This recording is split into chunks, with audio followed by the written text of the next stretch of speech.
And the second letter, dated February 2010, is an open letter to Kate Olson. And it starts, "My dear Kate, I would much rather be speaking to you in person, but that's no longer possible. Since September of 2008, our communication has been severed. This is not my decision. I will never, ever disconnect from you. And I know deep in your heart that you still love me too. You have been in the Sea Org for nearly 17 years. When I allowed you, then a minor, to join the Sea Org, you signed the staff contract which states that holidays are 3 weeks per continuous active year for Sea Org members. And this has never happened. Instead, you were granted 3 days in Portland in 1996. Now, each time we spoke, and in the letters you wrote me throughout the years, you stated the desire to come home for a visit. During the last visit we had in March of 2008 at the J. Paul Getty Museum in LA, you told me that you would come and visit soon. Kate, remember the postcards you bought for me at the museum that day?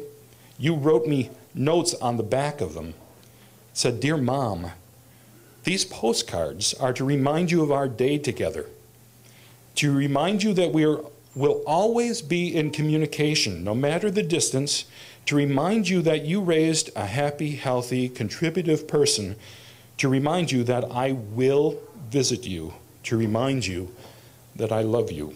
All my love, Catherine." Now, I believe you were sincere because as a child, you were always honest with me. The OSA handler, Beth, gave me her word that she would help you get the time off request pushed through. Beth and I shook hands, and I told her that I was trusting her word and that I would hold her to that promise. Beth said she would do everything that she could. However, when I returned to Portland, some stipulations were presented to me. Beth told me on the phone that I couldn't associate with certain people. In a phone conversation with you, you wanted me to give you the names of former Scientologists and critics I had been in contact with and the websites I had been visiting. Because I refused to disclose this information, you were not granted a vacation.